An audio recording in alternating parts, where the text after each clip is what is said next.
हाँ जी, बहुत आनंद है आपके साथ यहाँ पर वक्त को इन्वेस्ट करते हुए। खुशी है कि आज का ये दिन, आज का ये समय आप लोग सब लोगों ने अपने लिए, खुद के डेवलपमेंट के लिए आपने इन्वेस्ट किया। इसके लिए मैं आपका दिल से, मोहब्बत से आपका अभिनंदन करता हूँ। Thank you very much. Bharat का चार्ज तो मेरे को ये बताइए, मुझे बड़ी खुशी है कि आप लोग यहाँ पर क्यों आए हैं। एक एक करके हाथ ऊपर करके बताएंगे कि आप यहाँ पर क्यों आए हैं। एक एक करके जिसको मैं पूछूंगा वही बताएगा। ये gentleman out here, brown colour. Yes sir, आप क्यों आए हैं यहाँ पर? सेलिंग का स्किल सीखने के लिए आए हैं। यहाँ पर ये आए हैं, बोलते हैं कि हम सेलिंग का स्किल सीखना चाहते हैं। क्या नाम है आपका? क्या नाम है आपका? अच्छा, आप लोग आगे पीछे मत घूमिए। Thank you very much. मैं संभालूंगा, कोई नहीं मारेगा मुझे। विकास कुमार जी, आप सेलिंग का स्किल सीखना चाहते हैं, तो मेरा ये सवाल है आपसे, आप लोगों को सबको मेरी आवाज सुनाई दे रहा है? बीच बीच में मैं यहाँ पर जाऊंगा, स्टेज पे जाऊंगा, सब जगह पे जाऊंगा।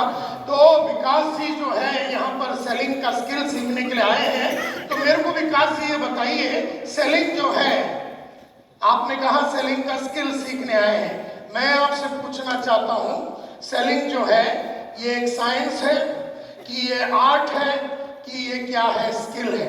यानी मैं हिंदी में पूछता हूँ, क्या ये शास्त्र है, क्या ये कला है, क्या ये कौशल्य है? आप बताइए। कोई नहीं बोलेगा। मैंने इनसे सवाल किया, इन्होंने, विकास जी ने कहा कि मुझे सेलिंग स्किल्स के बारे में सीखना है। मैंने क्लियरली इनसे पूछा कि सेलिंग जो है ये एक शास्त्र है, यानी कि साइंस है, कि सेलिंग जो है ये एक आर्ट है, क्या है ये कला है, और क्या सेलिंग एक स्किल है, कौशल्य है? स्किल है अकॉर्डिंग टू, मतलब विकास जी के अनुमान से ये एक स्किल है। और कोई बताना चाहेगा? ये काले कलर के सूट में। यस सर, आपको क्या लगता है, सेलिंग एक कला है, शास्त्र है, कि क्या ये कौशल्य है? ये कौशल्य है, यानी स्किल है। आप इसके साथ मानते हैं? यस मैडम, पिंक कलर के सूट में। यस मैडम, कला है। आप तो मतलब ये बोलते हैं कौशल्य, आप बोलते कला है, यानी कि आर्ट है, आप बोल रहे हैं। अब आप बोल दीजिए सर, आप बोलिए। साइंस है।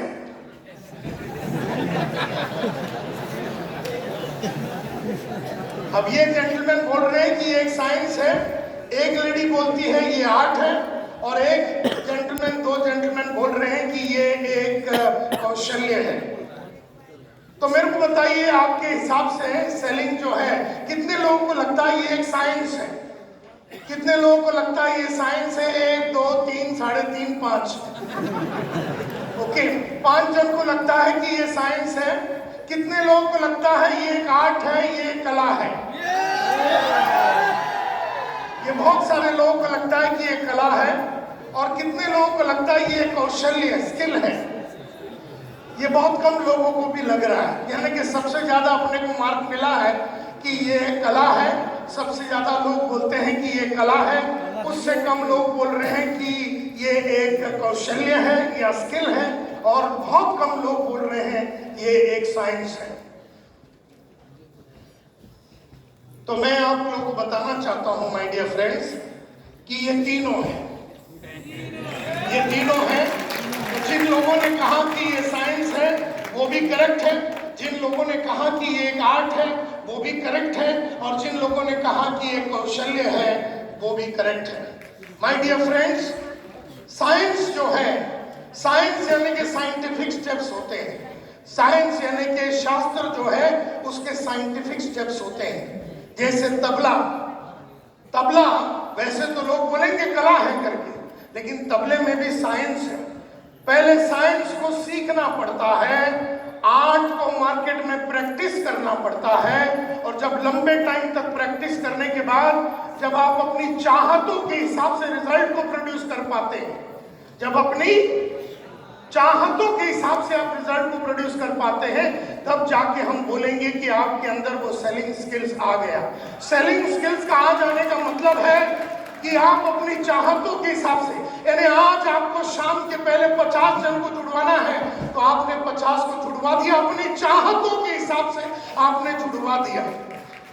तब तक नहीं होगा जब तक स्किल की मास्टरी नहीं होगी, कौशल्य की मास्टरी नहीं होगी।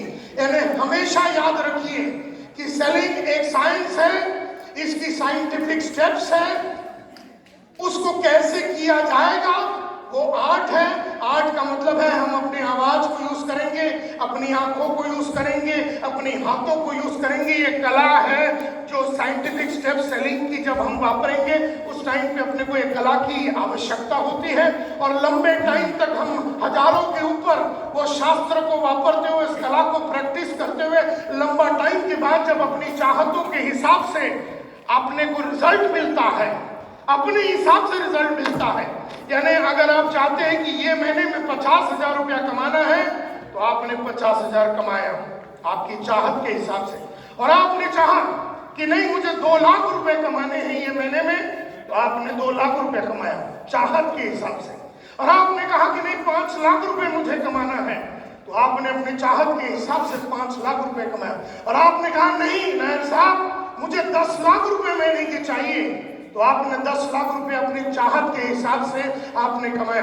अपनी चाहत के हिसाब से कमाने के लिए, अपनी चाहत के हिसाब से कमाने के लिए आपकी चाहत के हिसाब से धंधा होना चाहिए, मार्केट होना चाहिए, मार्केटिंग या सेलिंग होना चाहिए।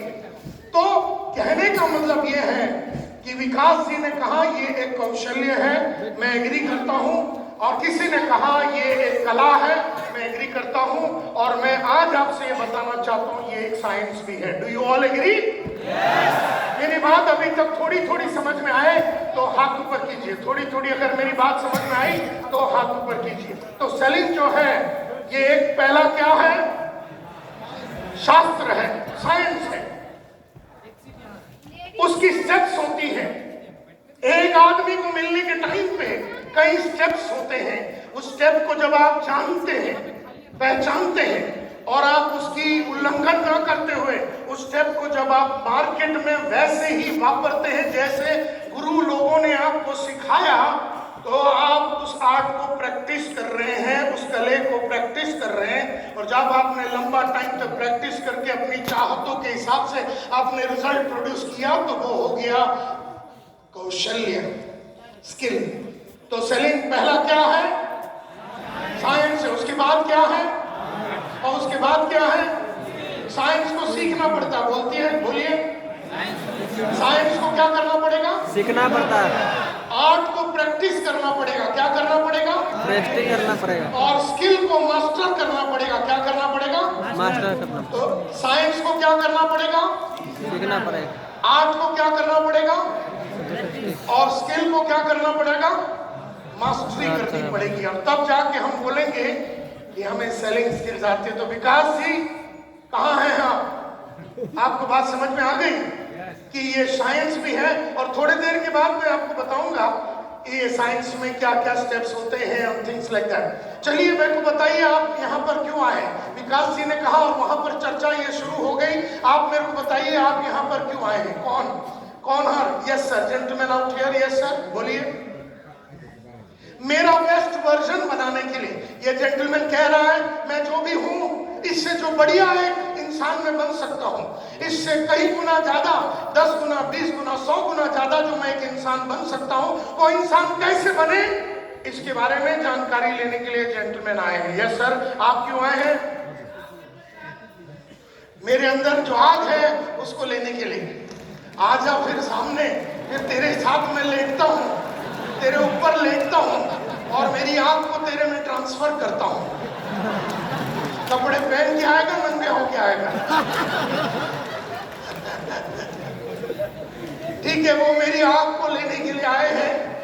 संतोष नायर के अंदर मेरे को कहा जाता है Nair is always on fire, ये बात भी सही है। तो जेंटलमैन आग लेने के लिए आए हैं, है ना?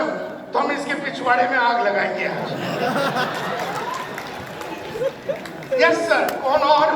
कोई और? ऊपर भी तो लोग बैठे हैं, ऊपर भी लोग बैठे हैं कि वहीं से ऊपर चले जाएंगे कि जवाब भी देंगे? Yes sir, gentleman out here. आप क्यों आए हैं यहाँ पर? क्या करने के लिए? सक्सेसफुल होने के लिए आए हैं। वो कामयाब होना चाहते हैं। आप में से कितने लोग कामयाब होना चाहते हैं? साले इतने लोगों को साथ में झूठ बोलते हुए कभी नहीं देखा।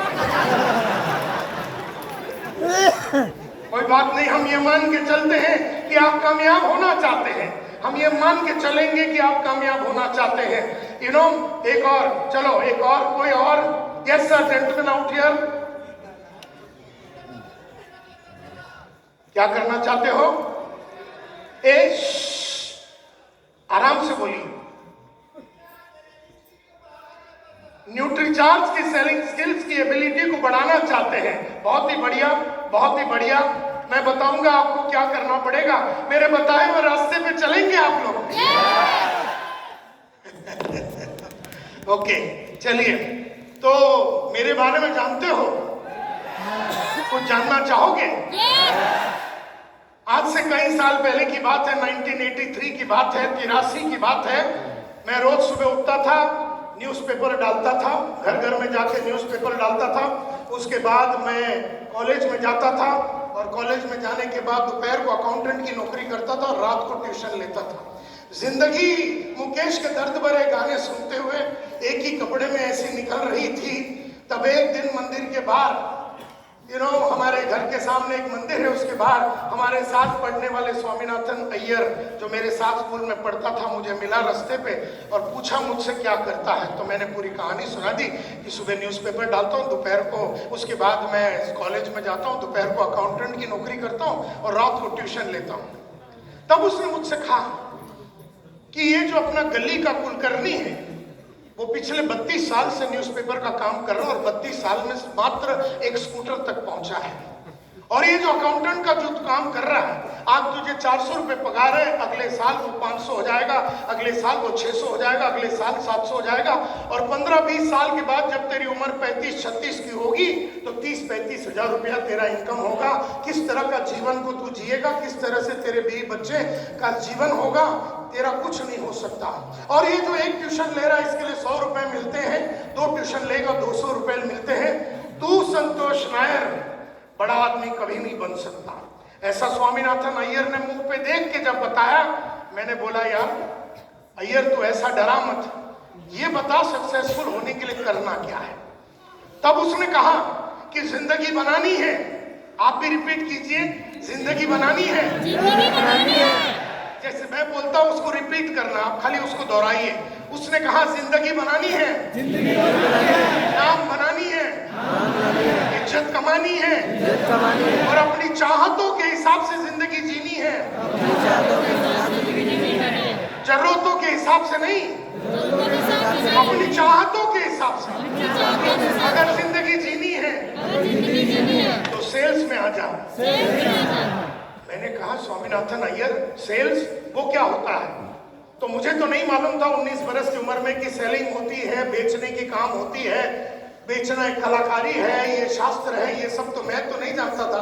तब मैंने अय्यर से कहा कि मुझे तो नहीं मालूम सेल्स के बारे में, मैं तो अकाउंट्स वाला आदमी हूँ, Debit what comes in, credit what goes out, debit expenses and losses, credit incomes and profit, debit the receiver, credit the giver। मुझे तो खाली अकाउंट्स के बारे में ही मालूम है, मैं अकाउंटेंट का काम करता हूँ, तो मैं कैसे सेल्स कर सकता हूँ? मुझे तो सेल्स के बारे में कुछ मालूम ही नहीं है।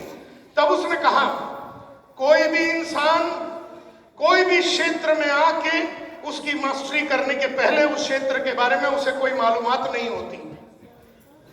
अमिताभ एक्टिंग के पहले उसे एक्टिंग नहीं मालूम था, विश्वनाथन आनंद चेस खेलने के पहले उसे चेस मालूम नहीं था, पीवी सिंधु बैडमिंटन खेलने के पहले उसे बैडमिंटन के बारे में नहीं मालूम था। इसी तरह से तू सेल्स में आएगा, उसके पहले तो तुझे कोई भी बात आने वाली तो नहीं है, लेकिन तू अगर आने के बाद इस क्षेत्र का तूने अगर पढ़ाई की, तू इसे नौकरी करके नहीं लेना, तू इसको प्रोफेशन करके लेना। क्या कहा? तू इसे एक जॉब करके नहीं लेना, तू इसे एक नौकरी या एक काम या नौकरी या काम या जॉब करके नहीं लेना है, इसे एक प्रोफेशन करके लेना है। तब मैंने उससे पूछा कि ये प्रोफेशन का मतलब क्या होता है? तब उसने कहा एक होता है गली का क्रिकेट और एक होता है प्रोफेशनल क्रिकेट। एक होता गली का क्रिकेट और एक होता प्रोफेशनल क्रिकेट। आप में से कितने लोगों ने क्रिकेट कभी ना कभी जिंदगी में खेला? हाथ ऊपर कीजिए। हम सब ने खेला, लड़के लड़कियां ने सब ने क्रिकेट खेला है। तब उसने कहा एक होता गली का क्रिकेट, एक होता प्रोफेशनल क्रिकेट, एक होता गली का बैडमिंटन और एक होता प्रोफेशनल बैडमिंटन, जो पीवी सिंधु का बैडमिंटन। उस जमाने में जो बैडमिंटन चैंपियन होते थे उनका नाम उन्होंने लिया, लेकिन मैं आज आपको रिलेट करने के लिए आज का नाम ले रहा हूं। तो उसने कहा एक होता गली का क्रिकेट और एक होता प्रोफेशनल क्रिकेट, जो विराट कोहली का क्रिकेट होता है। विराट कोहली के बैंक अकाउंट में 4000 करोड़ रुपया पड़ा हुआ है। कितना? 4000। अब मैं क्यों जानता हूं? क्योंकि विराट कोहली का जो फाइनेंशियल एडवाइजर है, जो उसको फाइनेंस के बारे में एडवाइस देता है, वो पिछले 25 साल से मेरा स्टूडेंट है।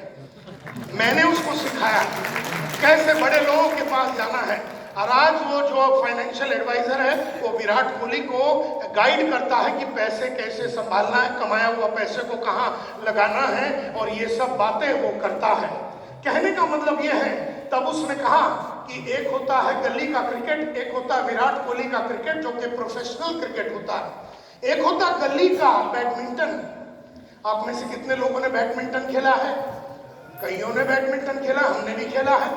तो एक होता गली का बैडमिंटन और एक होता पीवी सिंधु का बैडमिंटन। पीवी सिंधु जो हमारी कंट्री की सबसे लीडिंग बैडमिंटन प्लेयर है, उसके बैंक अकाउंट में 400 से 500 करोड़ रुपए पड़े बैडमिंटन खेलते हुए। एक होता गली का तबले वाला और एक होता है प्रोफेशनल तबले वाला जाकिर हुसैन की माफक। गली का तबला वाला बंबई शहर के अंदर वहां पर बार्स होते हैं या जो भी होता है, बंबई के शहर के अंदर गली का तबले वाला बजाता है, शाम को 2 घंटे तबला, 1500 रुपया उसे मिलता है। और एक होता है जाकिर हुसैन जो ऐसे बापू ऑडिटोरियम में आके शाम दे देता है 2 घंटे और 1 करोड़ रुपया लेता है। बजा तो दोनों तबला ही है ना, तो एक को 1500 रुपया मिल रहा है, एक को 1 करोड़, यानी कि 25 लाख से 1 करोड़ रुपया लेता है जाकिर हुसैन एक शाम को 2 घंटे बजाने का। तो एक होता है गली का तबले वाला और एक होता है प्रोफेशनल तबले वाला। एक होता गली का सेल्समैन, स्वामीनाथन अय्यर ने कहा, और एक होता प्रोफेशनल सेल्स का बंदा जिसने सेल्स की मास्टरी की है। यानी पीवी सिंधु ने बैडमिंटन की मास्टरी की है, 8 घंटे रियाज करती है दिन में। जाकिर हुसैन सुबह 3 बजे उठता है और 8 बजे तक प्रैक्टिस करता है, इन्हें 5 घंटे रियाज करता है। तो स्वामीनाथन अय्यर ने कहा एक होता है गली का चेस जो आपने भी खेला है, शतरंज जो आपने भी खेला, हमने भी खेला है, और एक होता विश्वनाथन आनंद का शतरंज, और वो है प्रोफेशनल शतरंज खेलने वाला या चेस प्लेयर। कहने का मतलब ये है कि स्वामीनाथन अय्यर ने जब 1985 में ये बात कही कि जिंदगी बनानी है, नाम बनानी है, इज्जत कमानी है, शोहरत कमानी है, पैसे कमाने हैं और अपने चाहतों के हिसाब से जिंदगी को जीनी है। यानी चाहत का मतलब है कि आज शाम को आपकी चाहत है कि आपको 20 लाख रुपए की गाड़ी खरीदनी है और आपने बैंक में से एक चेक काटा और आपने गाड़ी खरीदी, ये चाहत होती है। आपकी बेटी आई और कहा कि पप्पा मुझे सिंगापुर में जाके पढ़ाई करनी है, मुझे 50 लाख की जरूरत है। आपने एक चेक फाड़ा और आपने बेटी को दे दिया, बोले जा सिमरन जी ले अपनी जिंदगी। अब एक बाप वो होता है जो 50 लाख का चेक फाड़ के देता है या 20 लाख की चेक फाड़ के निकाल के अपना गाड़ी खरीद लेता है, और एक बाप है जिसके पास उसकी बेटी या बेटा जाता ही नहीं पूछने के लिए, क्योंकि वो जानते हैं कि अपने बाप के पास ना 20 लाख है ना 50 लाख है, ना इसके बैंक अकाउंट में 5 लाख रुपए नहीं पड़े। तो बेटा और बेटियां अपनी चाहतों को मार देते हैं। Are you getting my point? आप में से ऐसे कई इंसान हो सकते हैं जिनके बेटे बेटियां आप तक ये ख्वाहिश लेके भी नहीं आते हैं कि पप्पा हमें 50 लाख रुपए चाहिए, सिंगापुर जाके पढ़ाई करनी है। और एक हमारी बेटी है जो आई और हमसे कहा पप्पा 1 करोड़ रुपया चाहिए। मैंने कहा क्यों? तो बोले ऑस्ट्रेलिया में जाके पेटिसरी शेफ का कोर्स करना है। मतलब मम्मी के पास जाके पैसे ले ले। मेरी दूसरी बेटी आई, बोले पप्पा मुझे 2 करोड़ रुपए चाहिए। मैंने कहा क्यों? तो बोले अमेरिका जाना है, हायर स्टडीज करनी है। मतलब मम्मी से पैसे ले लेना है। थोड़े दिन पहले मेरी बीवी ने मुझे 10 बजे कहा कि 2-3 साल हो गए मैं ये गाड़ी चला रही हूँ, मुझे बड़ी ख्वाहिश है स्कोडा गाड़ी खरीदने का। मैं बोला 4 बजे चलते। उसने कहा कहाँ? मैं गाड़ी खरीद। इसका मतलब है कि अगर आपकी बीवी को चाहत आई 10 बजे सुबह तो डिलीवरी शाम को 4 बजे हो जाना चाहिए। अगर आपकी बेटी को 10 बजे सुबह जाना है या बेटे को किधर जाना है, हायर स्टडीज करनी है, और अगर आपको एक चाहत आ गई कि पटना में एक प्लॉट लेना है, 1 करोड़ रुपए का प्लॉट मिलता है समझो, और आपको एक प्लॉट लेनी है, तो आपने अपनी चाहत के हिसाब से वो प्लॉट को ले लिया। तो चाहतों के हिसाब से जिंदगी अगर जीनी है और जरूरतों के हिसाब से नहीं। जरूरतों के हिसाब से देखा जाए तो हम ट्रेन में भी ट्रैवल कर सकते हैं। जरूरतों के हिसाब से देखा जाए तो पटना में भी बहुत सारे कॉलेज हैं जहां हमारी बेटी पढ़ सकती है। पटना में भी बहुत सारे कोर्सेज हैं जहां हमारी दूसरी बेटी पढ़ाई कर सकती है। लेकिन वो तो फिर जरूरत वाली बात हो गई। वो तो वो बात नहीं हो ना, कौन सी वाली? चाहत वाली बात ही नहीं। तो हमारी बीवी ने अगर हमारी उसकी चाहत को मार दी, हमने हमारी चाहत को मार दी, और अगर हमारे बच्चों ने उनके चाहत को मार दिया, तो जिंदगी में जो बड़े मस्त चीज होते हैं जो हम जैसे लोगों के लिए बनाया गया है, और RCM के माध्यम से, न्यूट्रीचार्ज के माध्यम से हम उन सपनों तक पहुंच सकते हैं। लेकिन मात्र तभी जब हम इसे एक प्रोफेशन करके चुनेंगे, इसे एक नौकरी या काम करके नहीं चुनेंगे। आर यू विथ मी?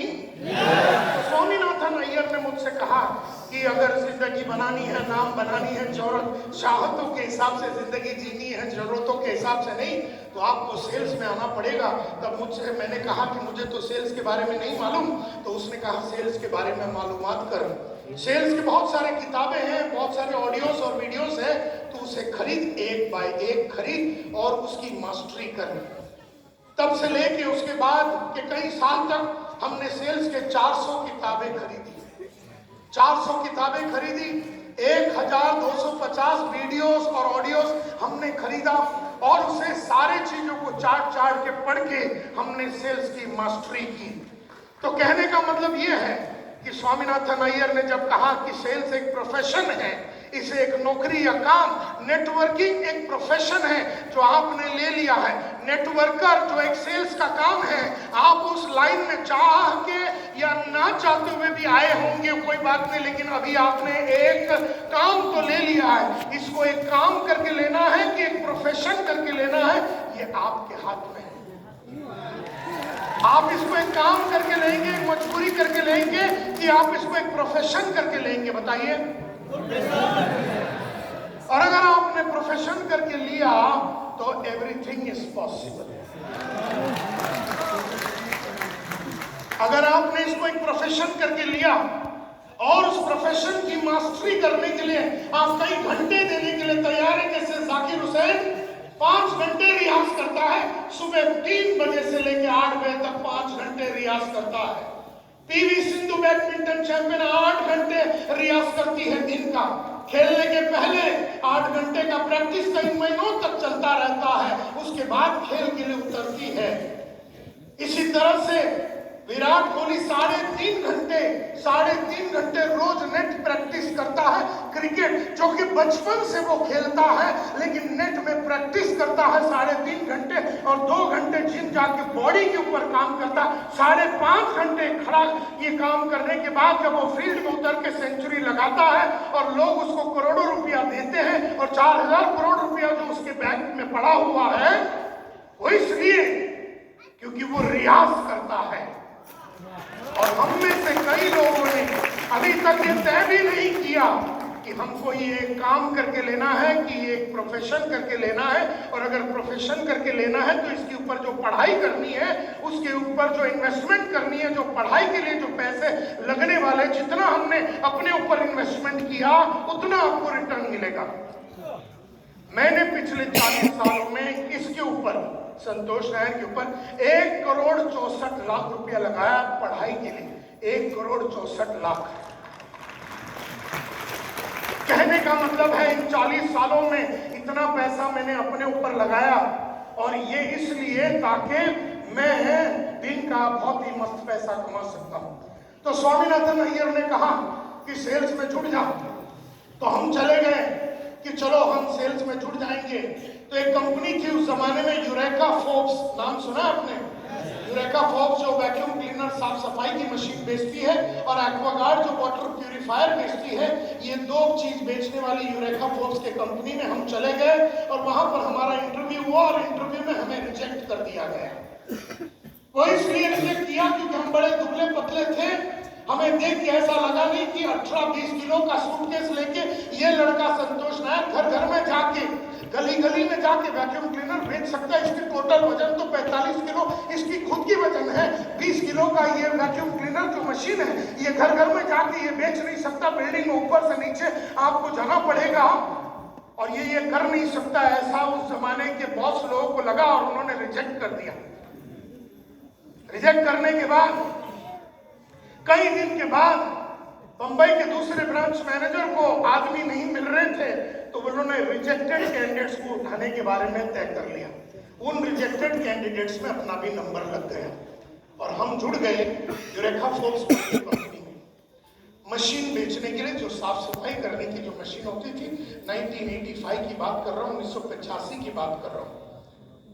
उस जमाने में हमारी कंपनी में 3,500 सेल्समैन थे, और 3,500 सेल्समैन का एवरेज महीने का सेल होता था 4। कितना? 4। और अगर आप मतलब महीने में अगर आप 3,500 सेल्समैन को पकड़ लो और आपने डिवाइड कर दिया, तो उनका 4 वैक्यूम क्लीनर का सेल निकलता था। कहने का मतलब यह है कि अगर आपने 6 या 7 बेच दिया, उस जमाने में अगर महीने का आपने 6 या 7 बेच दिया, तो आपका ब्रांच मैनेजर आपको बहुत ही बढ़िया उड़पी रेस्टोरेंट में लेके जाता और आपको एक थाली खिलाता महीने के एंड में। और अगर आपने 8 से 9 बेच दिए, तो आपका रीजनल मैनेजर, जो रीजन का हेड था, वो आपको उससे भी बढ़िया रेस्टोरेंट में लेके जाके खाना खिलाता था। और अगर आपने 14 भेज दिया, 14 या 15 भेज दिया, तो हमारी कंपनी का जो मैनेजिंग डायरेक्टर है अखिल मारफातिया साहब, उनके स्टैंडर्ड 2000 रोवर कार, जो इंडिया का सबसे महंगा गाड़ी होता था, उस महंगी गाड़ी में आपको लेके ज्वेल ऑफ इंडिया बोल के बहुत ही सुंदर रेस्टोरेंट होटल में लेके जाते और आपको खाना खिलाते, आपको जो चाहिए पिलाते खिलाते, और आपको कोई भी पार्ट ऑफ द बॉडी पे चुम्मा लगाने के लिए तैयार हो जाते। तो अगर मारफतिया साहब को आपने बोल दिया 14 बेचने के बाद यहाँ पर चुम्मा लगाइए, तो वो चुम्मा लगा देंगे आपको। इतना वो सेल्स के लोगों से मोहब्बत करते थे, और उन्हें बहुत इज्जत थी जो अच्छा माल बेचते हैं। अब ये बात थी 1985 की। उस जमाने में 5 दिन की बहुत सुंदर ट्रेनिंग हुई। ट्रेनिंग में सबसे पहला सिखाया गया कि जिंदगी में गोल कैसे सेट करते हैं, लक्ष्य कैसे सेट करते हैं, तब गोल सेटिंग सिखाया गया। और पिछले 40 साल में हर साल मैंने अपने गोल को सेट किया और जो जो हमने सोचा वो हमने अचीव किया। तो उन्होंने गोल सेटिंग सिखाया पहले 5 दिन गोल सेटिंग और बाकी सेल्स के बारे में और प्रोडक्ट के बारे में जानकारी देने के बाद 11 अक्टूबर 1985 आज से 40 साल पहले एक दिन शाम को 4 बजे हमारे हाथ में 20 किलो का वैक्यूम क्लीनर और पूरे ताम झाम दे के हमको कहा कि जा बेटा जी ले अपनी जिंदगी। और हम उतरे 4 बजे 1985 में 11 अक्टूबर को 20 दिन बचे हुए थे अक्टूबर में, और हमने 26 वैक्यूम क्लीनर बेचा उन 20 दिनों में, और हम बन गए इंडिया का नंबर 1 सेल्समैन 26 वैक्यूम क्लीनर बेच के। तो सबको लगा कि फ्लूक है, ऐसे ही हो गया होगा, हमें भी लगा ये फ्लूक है, ये कभी होगा नहीं, लेकिन ऐसा नहीं था। अगले महीने में हमने 32 बेचा, अगले महीने में हमने 36 बेचा, अगले महीने में हमने 37 बेचा, अगले महीने में हमने 39 बेचा, अगले महीने में हमने 41 बेचा, अगले महीने में हमने 43 बेचा, लेकिन अपने पिछले महीने से कभी कम हमने जिंदगी में कभी बेचा नहीं। तो उन्होंने मेरे को बना दिया ग्रुप लीडर, 4 लड़के दे दिए, बोले अभी से तू ग्रुप लीडर है, तो हमें लीडर बना दिया और हम इंडिया के नंबर 1 ग्रुप लीडर बने। तो उन्होंने 12 लड़के दे दिए और मुझे बना दिया सेल्स सुपरवाइजर, और मेरे को कहा कि 12 लड़कों को संभालो, और मैं बन गया इंडिया का नंबर 1 सेल्स सुपरवाइजर। उन्होंने बना दिया मुझे ब्रांच मैनेजर, और कभी 29 लोगों का टीम मुझे दिया और मैं बन गया यूरेका फोर्स में ब्रांच मैनेजर। पहली बार यूरेका फोर्स में 200 सेल का टारगेट हमने तोड़ा एज ए ब्रांच, पहली बार 300 सेल का टारगेट हमने तोड़ा, पहली बार 400 सेल, पहली बार 500 सेल, हर टारगेट को हमने ही बनाया, हमने ही तोड़ा। आज उस कंपनी को छोड़ के 30 साल हो गए, मेरे को एक माइकराल पैदा नहीं हुआ जो उस रिकॉर्ड को तोड़ सका। इस तरह का हमने काम किया था मैनेजर। तब उन्होंने बना दिया मुझे डेप्यूटी डिविजनल सेल्स मैनेजर, फिर हमें डिविजनल सेल्स मैनेजर बना दिया, सीनियर डिविजनल सेल्स मैनेजर बना दिया, एरिया सेल्स मैनेजर बना दिया, रीजनल सेल्स मैनेजर बना दिया। और जब मैं निकला, मैं उस कंपनी का यंगेस्ट, फास्टेस्ट ग्रोइंग और रिचेस्ट, सबसे अमीर सेल्स का बंदा था। इस तरह से मैंने 15 साल नौकरी करने के बाद आज से 23 साल पहले स्मार्ट बोल के जो हमारी कंपनी है इसको हमने स्टार्ट किया, और आज हम दुनिया के सबसे बेहतरीन company Mercedes Benz, Ford, Coca Cola, Procter and Gamble, Asian Paint, सारे कंपनियों को ट्रेन करते हैं, और हम बहुत सारे मोटिवेशनल टॉक देते हैं। मुझे याद है माय डियर फ्रेंड्स, मेरा पहला पगार जो होता था वो 500 रुपए थे, और पहले महीने में ही मेरे को अनिल अंबो साहब बोल के हमारे सेल्स के हेड होते थे, उन्होंने कहा कि जिंदगी में कभी भी अपने पगार से 10 गुना ज्यादा इंसेंटिव कमाना चाहिए। ये बात हमारे दिमाग में बैठ गई। तो पहली महीने में हमने 500 रुपए का पगार था, और हमने 3.5 से 5,000 रुपए का इंसेंटिव कमाने चालू किया। उसके बाद हम 20 गुना इंसेंटिव कमाने को शुरू कर दिए। जितनी भी इंसेंटिव थी सारे हमने कमाए। माय डियर फ्रेंड्स, मुझे याद है उस जमाने में मैं 5,000 रुपये महीने का कमाता था। तब मैंने लक्ष्य रखा कि अब 5,000 नहीं कमाना है, अब महीने का 50,000 रुपये कमाना है। तो लक्ष्य रखा, भागा, अपने चाल में परिवर्तन लाया, अपनी ढाल में परिवर्तन लाया, अपनी बोली में परिवर्तन लाया, और 50,000 रुपये महीने का कमाता था। जब मैं 50,000 रुपये महीने का कमाता था, हमने लक्ष्य रखा कि अभी 1 लाख रुपये महीने का कमाएंगे। हमने अपने कौशल्य के ऊपर काम किया, बोलने की कलाकारी पे काम किया, सेल्स की एबिलिटी के ऊपर काम किया, और हमने 1 लाख रुपए महीने का कमाने चालू। जब हम 1 लाख रुपए महीने का कमाते थे, हमने लक्ष्य रखा कि हम अभी 5 लाख रुपए, 2 लाख, 3 लाख, 5 लाख रुपया कमाएंगे महीने का। जब हम 5 लाख रुपया कमाते थे, हमने कहा कि अभी महीने का कार्यक्रम नहीं करेंगे, अभी हमें महीने का पैसा नहीं चाहिए, अभी हमें दिन का पैसा चाहिए। तो हमने लक्ष्य रखा कि दिन में हम 3,000 रुपया कमाएंगे। फिर हमने लक्ष्य रखा कि हम 30,000 रुपया दिन का कमाएंगे। फिर हमने लक्ष्य रखा कि 3 लाख रुपया दिन का कमाएंगे। फिर हमने लक्ष्य रखा कि 5 लाख रुपया दिन का कमाएंगे। जब हम 5 लाख रुपया दिन का कमाते थे, हमने लक्ष्य बोला अब ये दिन का काम नहीं चलेगा, अब तो हमें घंटे का चाहिए। हमने लक्ष्य रखा कि घंटे का 3,000 कमाएंगे, घंटे का 30,000 कमाएंगे, घंटे का 50,000 कमाएंगे, घंटे का 1 लाख रुपया कमाएंगे, घंटे का 2 लाख रुपया कमाएंगे, घंटे का 3 लाख रुपया कमाएंगे। और आज मुझे बताते हुए बड़ी खुशी होती है कि हम रोज 10 लाख रुपया बनाते हैं। 10 लाख रुपया। मुझे याद है मेरा, my dear friends, ladies and gentleman, मैं एक पेन रखता था तो 2 रुपए की पेन आती थी हमारे रेलवे में, वेस्टर्न रेलवे में 2 रुपए का शार्प का पेन मिलता था, तो वो पेन रखते थे। फिर हमने लक्ष्य रखा ये पेन ज्यादा दिन रखना नहीं, हम 40 रुपए का पेन रखेंगे विल्सन, तो विल्सन का पेन रखते थे। जब हमने विल्सन का रखा, विल्सन से बोला भैया विल्सन तेरे साथ ज्यादा टाइम नहीं बिताएंगे। उसके बाद हमने शेफर का पेन रखा, जो 400 रुपए का शेफर का पेन, 400 रुपए का शेफर का पेन जो दिन पॉकेट में चढ़ाया, हमने उससे कहा भाई शेफर तेरे साथ ज्यादा टाइम नहीं चलेंगे और हम गोल्ड अभी सिल्वर क्रॉस पेन पे जाएंगे। तो 1000 रुपए के क्रॉस पेन को हमने लगाया। 1000 रुपए का क्रॉस पेन लगाने के बाद हमने लक्ष्य रखा कि 2000 रुपए का गोल्ड क्रॉस पेन लगाएंगे। उसके बाद हमने कहा कि 20,000 रुपए का कार्टियर का पेन रखेंगे। जो दिन कार्टियर का पेन लगवाया, हमने कहा भैया कार्टियर तेरे साथ ज्यादा टाइम नहीं चलेंगे। अब ये जो पेन देख रहे हैं 10 लाख रुपए का है। खाली 3 ही बनी है इंडिया वर्ल्ड में, 3 पेन बनी है। ये डैनियल डेलफॉय बोलते पेन है। हमें याद है माय डियर फ्रेंड्स, हमारा जो पहला घड़ी था हमारे फादर ने दिया था, हेनरी सैंटोस एंड फिल्स। वो सेकेंड हैंड भी नहीं था, थर्ड हैंड भी नहीं था, मेरे ख्याल से 25वां हैंड था वो। और हमने वो घड़ी पहना, और जब हमने पहला घड़ी देखा, सिटीजन कॉर्ड्स 500 रुपए के खरीदे। हमने जो दिन सिटीजन कॉर्ड्स लगाया, हमने कहा भैया सिटीजन तेरे साथ ज्यादा टाइम नहीं बिताएंगे। हमने टाइटन क्लासिक के ऊपर 1250 पे चले गए।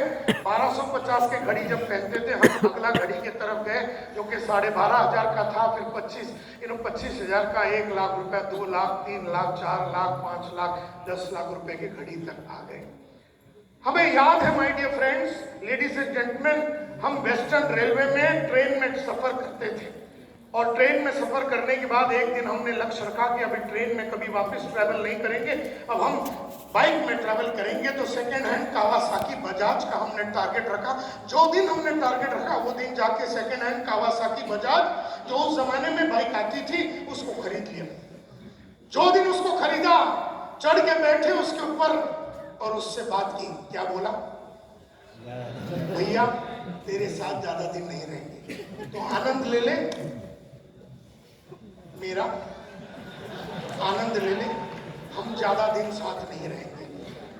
वहां पर हमने लक्ष्य रखा कि अब हम राजदूत 175 टेलीस्कोपिक सस्पेंशन, उस जमाने में जो सबसे ज्यादा बिकने वाली बाइक थी, हमने लक्ष्य रखा, उसको खरीदा। जो दिन राजदूत खरीदा, वो दिन हमने कहा कि second hand Premier Padmini car खरीदेंगे।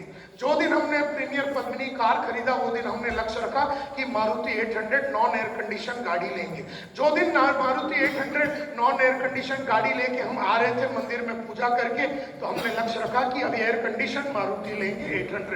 जो दिन उसको लेके पूजा करके वापस आ रहे थे, लक्ष्य रखा कि हम मारुति एस्टीम गाड़ी लेंगे 6,35,000 रुपए का कैश डाउन। रोकड़ा डाउन ही लेते हैं, EMI BMI के चक्कर में पड़ते ही नहीं है।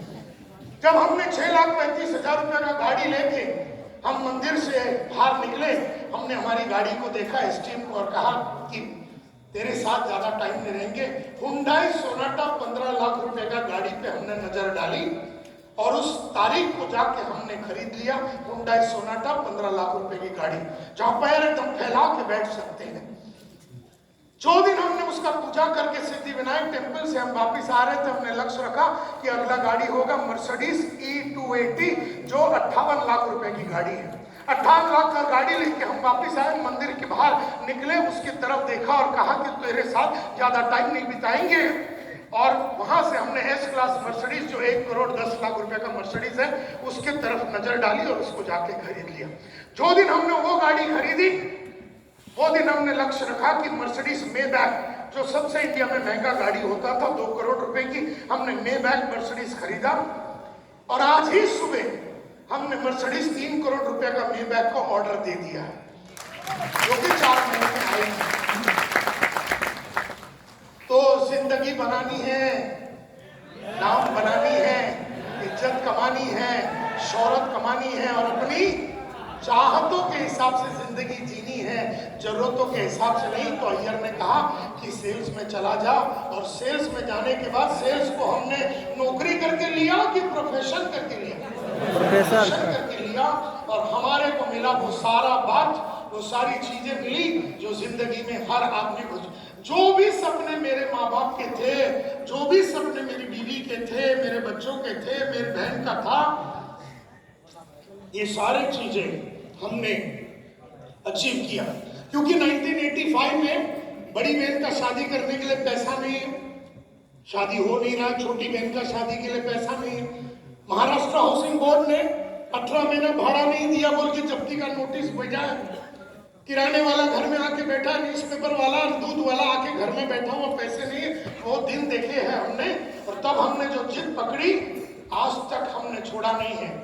और ये आज मैं 60 बरस का हो गया हूँ, 60 years old, और अभी तो हमने कुछ भी किया नहीं है। अभी तो शुरुआत है, अभी तो मैं कच्ची कली हूँ, अभी तो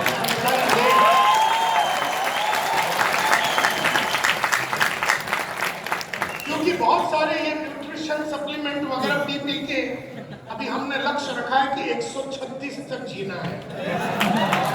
अभी तो 60 की कच्ची कली हूँ, अभी 60 की कच्ची कली हूँ, और 80 साल बाकी है।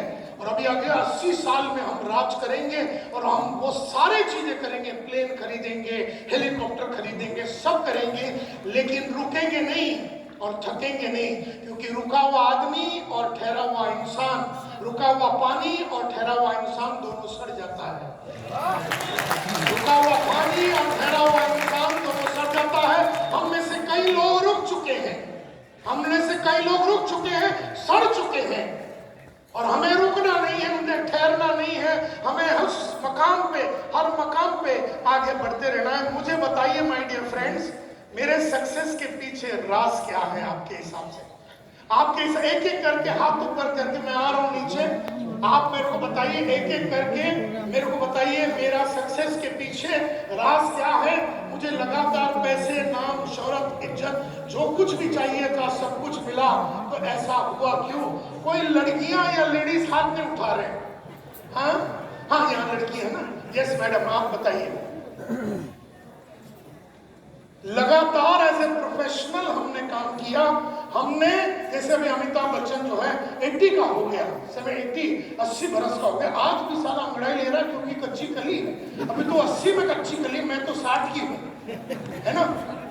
तो हमने प्रोफेशन को बहुत दिल से लिया, इसके लिए हमने sir, yes sir, gentleman out किया, आप बैठ जाइए मैडम। यस सर, क्यों मेरे को सक्सेस मिला? दृढ़ इच्छा शक्ति की वजह से मुझे मिला सक्सेस। इसके लिए यस सर, ग्रीन कलर के कोट में, सॉरी, जिद, ये बहुत इंपॉर्टेंट है माय डियर फ्रेंड्स, कि कोई भी चीज की जिद होनी चाहिए।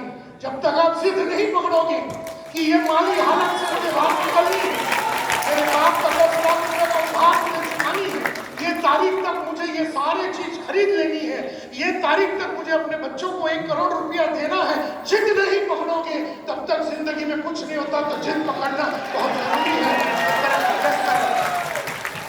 हाँ, आपका गोल बड़ा क्लियर था, बड़ा लक्ष्य बड़ा क्लियर था, और लक्ष्य एक के बाद एक के बाद एक के बाद एक के बाद एक के बाद एक के बाद लक्ष्य था। ये नहीं कि बस 2 बेडरूम हॉल किचन लेना है, नहीं, उसके बाद जैसे ही उसको लिया, उसमें ज्यादा दिन रहना नहीं है, 3 बेडरूम हॉल किचन में जाना है। उसके बाद उधर रुकना नहीं है, उसके बाद 4 बेडरूम में जाना है, वहां रुकना नहीं है। क्योंकि हम लीडर हैं, हमारे साथ टीम है, 500-5000 लोगों की लीडरशिप की टीम है। अगर हम रुक गए तो हमारी टीम भी रुकेगी। Are you with me? तो हमें रुकना नहीं है, क्योंकि अगर रुक गए तो आपके साथ, आपको चाहिए या ना चाहिए ये इंपॉर्टेंट बात नहीं है, आपको रुकना नहीं है, क्योंकि आपके साथीदार जो है आपको देख रहे हैं, आप आगे बढ़ रहे हैं कि नहीं, ये बहुत इंपॉर्टेंट है। अगर आप आगे बढ़ने वाले नहीं हैं और आपके लोगों ने देख लिया, आपके डाउनलाइन ने देख लिया, ये आदमी आगे बढ़ नहीं रहा, ये आदमी की संगत में रह के हमें कुछ नहीं मिलने वाला है, ये आदमी बड़ी बातें करता नहीं है, ये आदमी पुरानी घिसी-पिटी बातें कर रहा है, ये आदमी जिस बाइक में है उस बाइक में साले का अंतिम संस्कार हो जाएगा। ये मेरा अपलाइन है, ये मेरा अपलाइन है, ये बाइक में है, ये बाइक में था, ये बाइक में ही मरेगा। अगर ये मेरे को विश्वास हो गया, मेरे को डाउनलाइन को, अगर ये डाउनलाइन संतोष नायर को ये विश्वास हो गया कि मेरा अपलाइन साला वो बाइक में ही मर जाएगा, तो दुनिया में मेरे पास बहुत सारे दूसरे अपॉर्चुनिटी है। मैं दूसरे जगह पे चला जाऊंगा, मैं किसी और जगह पे चला जाऊंगा, मैं किसी और के साथ रहूंगा, क्योंकि मुझे तो आगे बढ़नी है। मैं तो डाउनलाइन हूं, मुझे तो आगे बढ़नी है, मुझे तो अपनी हालत को सुधारनी है। लेकिन मेरा अगर अपलाइन मुझे पढ़ाता नहीं है, लिखाता नहीं है, आगे बढ़ाता नहीं है और खुद आगे बढ़ने की बातें करता नहीं है, तो इसके संगत में तो मुझे रहना। Are you with me? मेरी बातें थोड़ी थोड़ी समझ में आ रही है तो हाथ ऊपर कीजिए। तो आगे और बताइए कि मेरा सक्सेस का राज क्या है। यस सर, कभी भी मैंने जिंदगी में कोई बहाने नहीं दिए। बारिश हो, भूचाल हो, कुछ भी हो जाए, बंबई में पूरा बंबई भरा हुआ पानी से, अगर हमने आपको सर 10 बजे का टाइम दिया तो 10 बजे हम या हमारे डेड बॉडी में से दोनों एक जरूर आएंगे। लेकिन अगर संतोष नायर जिंदा है तो 10 बजे का 10:01 कभी नहीं होगा, कभी नहीं होगा। हमने कभी कोई बहाने नहीं दिए, हमने लाइफ में कभी कोई चीज के लिए बहाने नहीं दिए।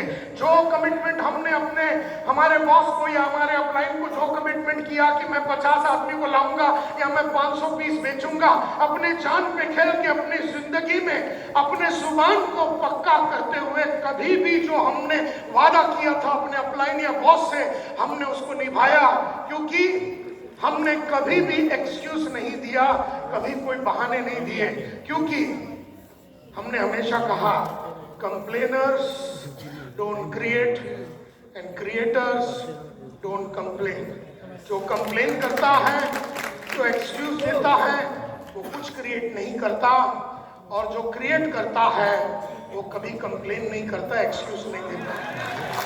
तो अगर आपको everything is possible, everything is possible अगर साबित करना है, अगर हर चीज आपको पॉसिबल करना है, तो आपको बिल्कुल कोई बहानेबाजी करनी नहीं है। कोई भी चीज हो, बारिश आ जावे, भूचाल आ जाए, मुंबई में पूरा भरा हुआ था, अगला दिन 10 बजे का ट्रेनिंग था। एक आदमी ने शाम को फोन करके पूछा, नायर साहब पूरा मुंबई पानी में डूबा हुआ है, कल सुबह 10 बजे का ट्रेनिंग होगा कि नहीं? हमने कहा कि हरामी साले,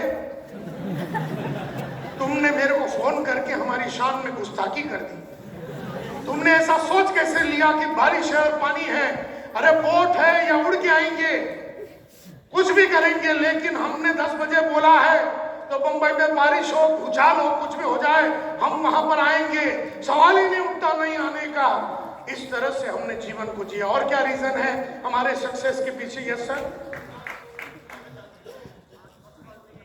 हाँ, ये बहुत अच्छी बात इन्होंने कहा। सक्सेसफुल लोगों में हमने हमेशा सिखाया है, सक्सेसफुल लोगों में और अनसक्सेसफुल लोगों में फर्क सिर्फ इतना है कि सक्सेसफुल लोगों ने, कामयाब लोगों ने वो करने की आदत डाली जो उन्हें अच्छा नहीं लगता।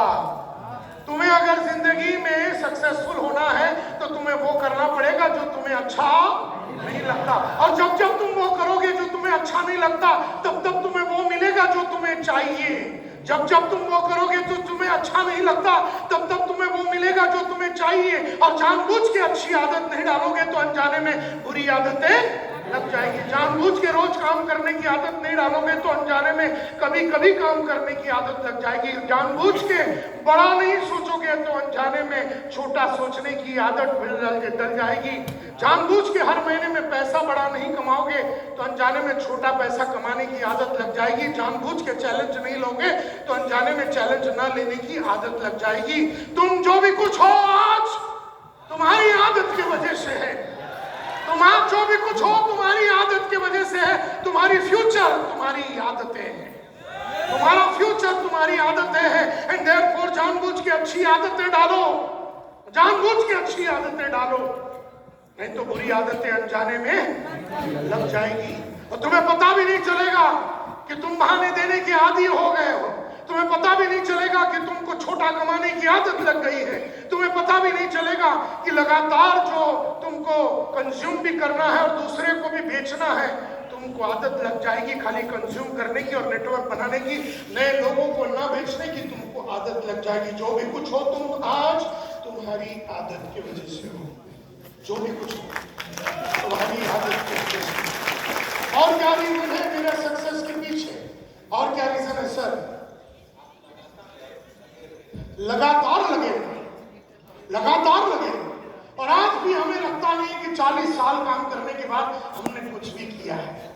ऐसा लग रहा है तो हमें तो शुरुआत करनी है, क्योंकि अभी बहुत ये क्या है ना, अभी आने वाले दिनों में ये सप्लीमेंट वगैरह का जमाना है और न्यूट्रिशनल सप्लीमेंट और ये सब करने की वजह से और वेलनेस के ऊपर, इलनेस के ऊपर नहीं वेलनेस के ऊपर हम लोग ध्यान लगा रहे हैं। अभी पूरी इंडिया वेलनेस के ऊपर ध्यान लगा रही है। इसकी वजह से जो उम्र है लोगों की 70, 80, 90, 100 तक जाएंगे। और अभी तो ये भी कहा गया कि 150 तक आदमी जिएगा, क्योंकि ये सारी चीजें उसकी बॉडी को फाइन कर रहा है। तो 150 साल तक जीने हैं तो आप मान के चलो कि अगर आप 100 साल तक चलने वाले हैं और 100 साल तक अगर आप चलने वाले हैं और आप 60 के हैं और आप 70 के हैं, तो 70 में भी पैसा वैसे ही आना चाहिए जैसे 40 में आती थी। 50 में 40 से ज्यादा पैसा आना चाहिए, 70 में 60 से ज्यादा पैसा आना चाहिए, 80 में 70 से ज्यादा पैसा आना चाहिए, 100 में तो इतना पैसा घर में आना चाहिए कि 90 में नहीं आया था उतना पैसा आना चाहिए। और किसी के ऊपर डिपेंड नहीं करना, ना बच्चों के ऊपर ना किसी के ऊपर डिपेंड नहीं करना। हमें अपने आप को इंडिपेंडेंट बनाना है। कल दोपहर में 2 बजे मेरे घर में क्षितिज आ रहा था, मोतीलाल ओसवाल का है। हमने कहा कि हमें 100 करोड़ रुपए का फंड बनाना है।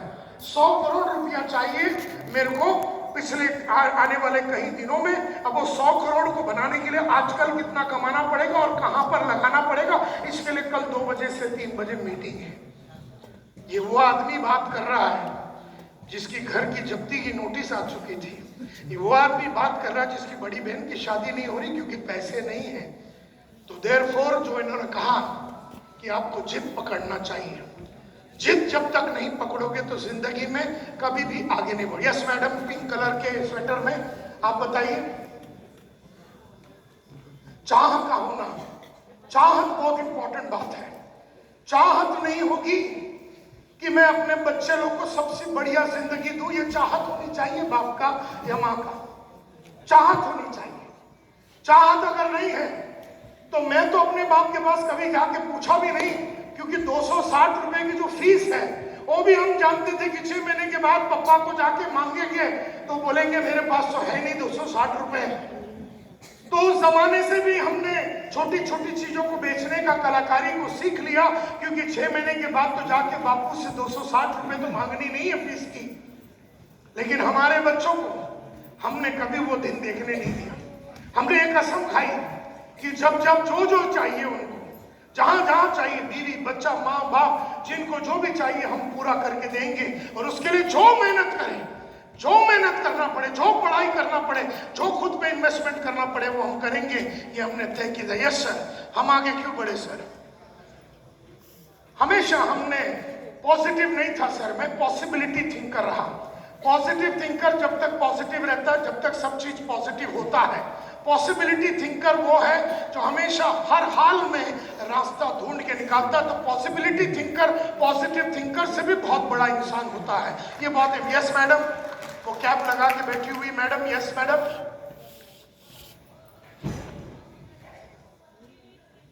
एब्सोल्युटली हमने हर चीज की डेट डाल दी।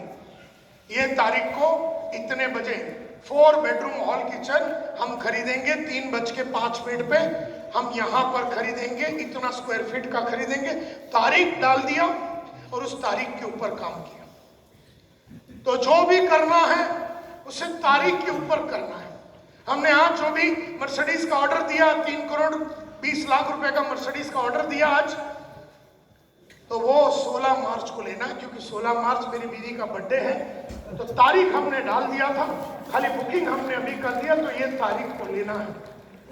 कहने का मतलब ये है my dear friends, everything is possible, everything is possible. Yes sir, yes sir. क्यों आपको लगता है कि सक्सेस मिला मुझे?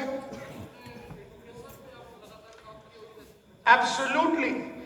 हमने अपने एजुकेशन पे हमेशा ध्यान दिया और उस पर खर्चा नहीं बेटा, उसमें इन्वेस्टमेंट किया। हेलो, क्या कहा हमने?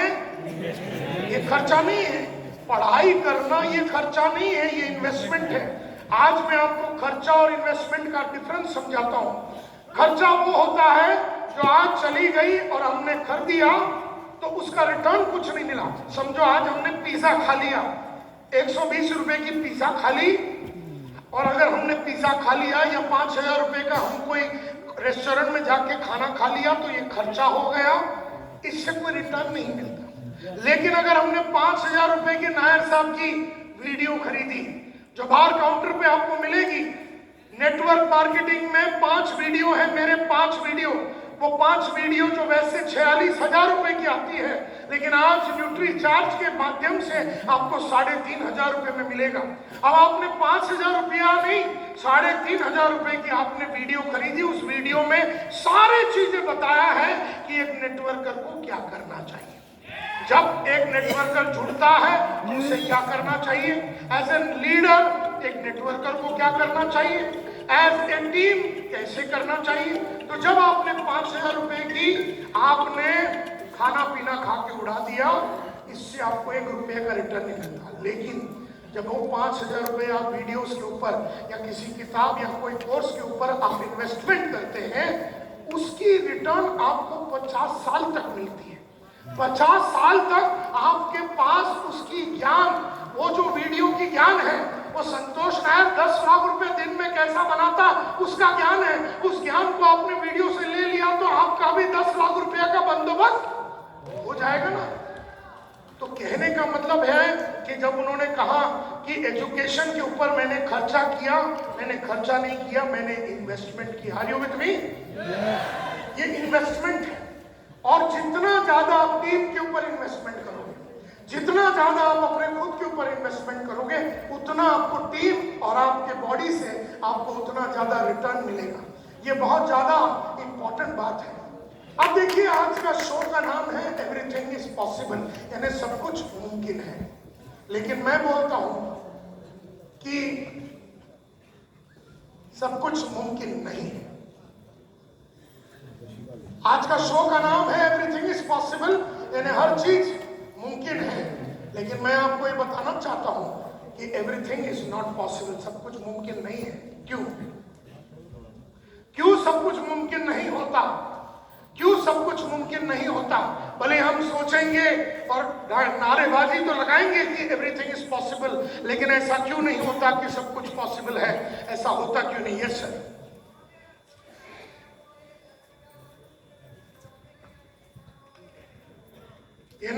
ये कहते हैं कि हम भी बहुत सारे टारगेट लेते हैं, लेकिन खुद पे अविश्वास होता है हमें। तो विश्वास को अगर पैदा करना है तो बाहर विश्वास के ऊपर भी वीडियो मिलेगा। संघर्ष करना पड़ता है और उस संघर्ष करने के लिए हम रेडी नहीं हैं, और therefore everything is not possible. सब चीज मुमकिन नहीं है क्योंकि हम वो संघर्ष करने के लिए रेडी नहीं है जो संघर्ष हम करना चाहते हैं। सर, हम अभी भी ये तय नहीं किए हैं कि ये जो हमने काम लिया है नेटवर्कर का, इसमें क्या हम प्रोफेशनल बनेंगे कि नहीं, ये हमने अभी तय नहीं किया। क्योंकि जब तक आप तय नहीं करेंगे कि मुझे इसको प्रोफेशन करके लेना है, तब तक कुछ नहीं होगा। नेटवर्क मार्केटिंग यानी बेचने की जो कलाकारी है, ये एक प्रोफेशन है, और ये प्रोफेशन के ऊपर आपको काम करना पड़ेगा। और इसीलिए हम में से हर आदमी ने जिंदगी में पिछले 10, 20, 25 साल में बहुत कुछ सोचा होगा, बहुत कुछ करने की हमारी चाहत भी रही होगी, लेकिन फिर भी हम उस मकसद तक पहुंच नहीं पाए, क्योंकि अभी भी हमने ये तय नहीं किया कि हम इसको ऐसे प्रोफेशन लेंगे। ये तय नहीं किया गया, ये आपको तय करना है। किसी ने बुला के आपको जुड़वा दिया और आप बन गए डाउनलाइन, इससे काम होने वाला नहीं है। आपको ये बहुत इंपॉर्टेंट बात है।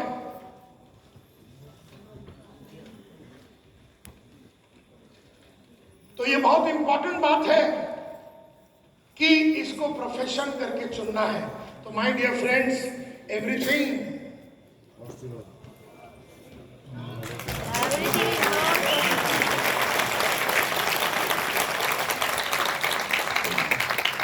Is not possible.